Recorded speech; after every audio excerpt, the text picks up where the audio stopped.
Hi, I'm Sean from Makeup Designery.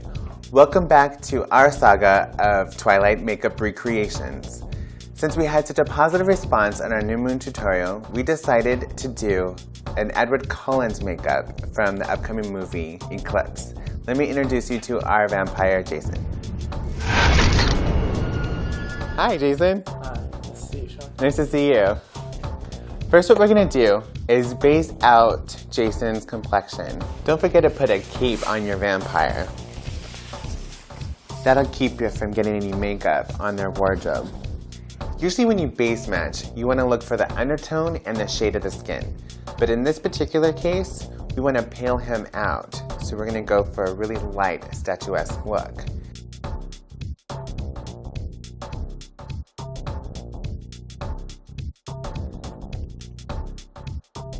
I'm going to use Makeup Designery's face primer to sheer out the foundation.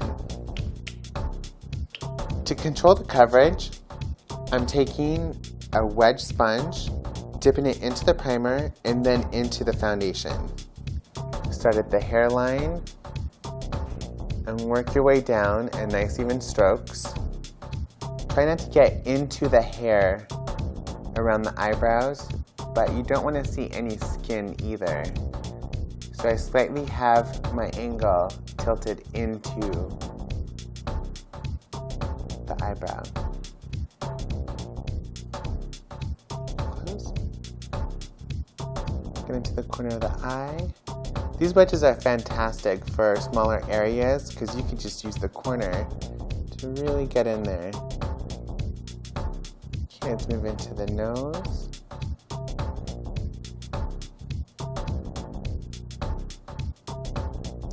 Now we're moving on to the jawline right back here. And later we're going to come back and hit the ears a little bit with makeup. For those of you who may have a 5 o'clock shadow, you could use a brush. You could use the 940 foundation brush or the 340 brush. That works really well to really get in that area with coarse hair. Okay, let's get his ear over here.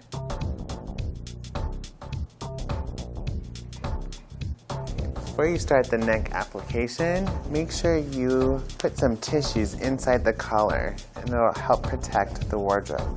This is also a really good technique to use when you're working with talent on screen, on television, because if they laugh or if they're doing a fight scene, a lot of times the blood rushes up to the face, so you'll see discoloration around the neck or the ear area.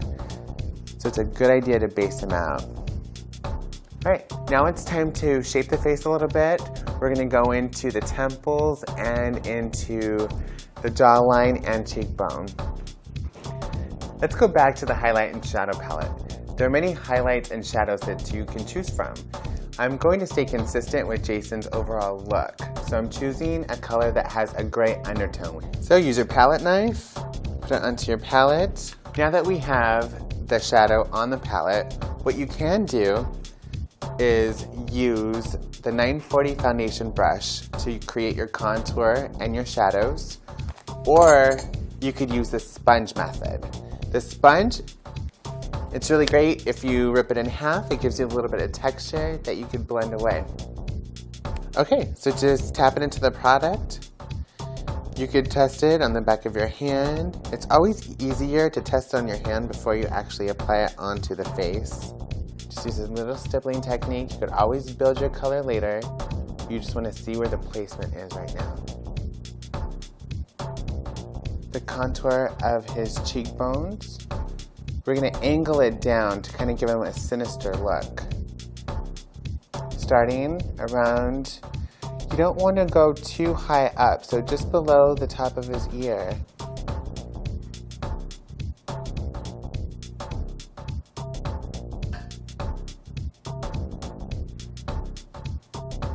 Blending upwards, softening those edges. The darkest point should be towards the back. Now that we've finished the cream application, we're going to set it with the Zero Loose powder and a powder puff. Sprinkle the powder onto the puff and load your puff. Go in a back and forth motion. Make sure that you really work that powder inside. After your puff is loaded, start at the top of the forehead using a pressing motion and just roll the powder puff onto the forehead. Be careful not to lift any product.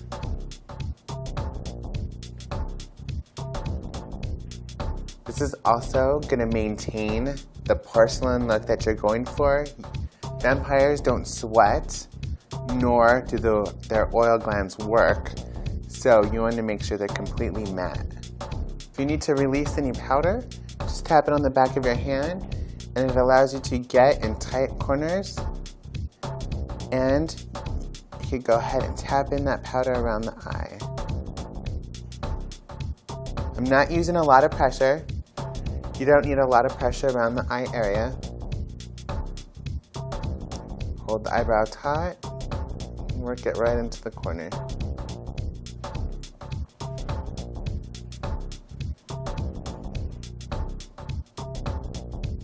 And this is going to set the cream makeup. Make sure you get the ears, the neck, anywhere that you applied the makeup, the cream base. Set it with the powder. Okay, now let's move on to his eyeshadow. To create drama in Jason's eyes, I'm going to use the 800 blending brush with the taupe eyeshadow.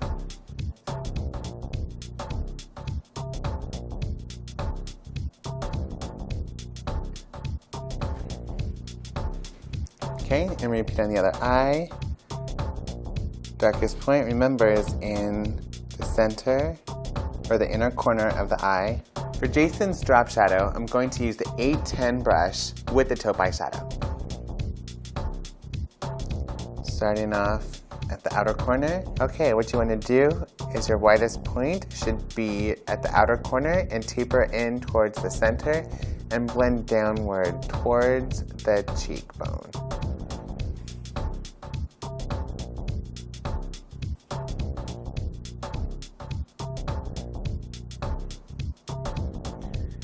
Okay, now that we have shadows on his forehead, his temples, his cheekbones, jawline, and eyeshadow, all we have to do to complete this look is put on the lip.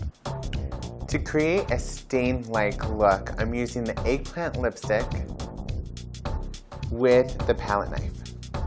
I'm taking the 310 lip brush and loading both sides. Start at the outer corner. And we may have to blot this down just a little bit. Flip the brush over, and again start at the outer corner. Okay, I'm just brushing upwards. I'm gonna go in and touch it up a little bit with the sponge right here. Got a little low.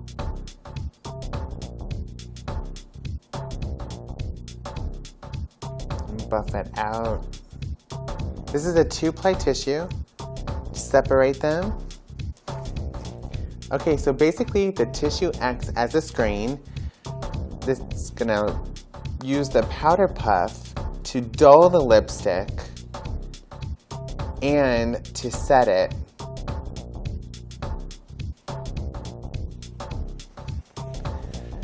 All right. Now that Jason has the full Edward Cullen makeup, we're going to get him into hair and wardrobe.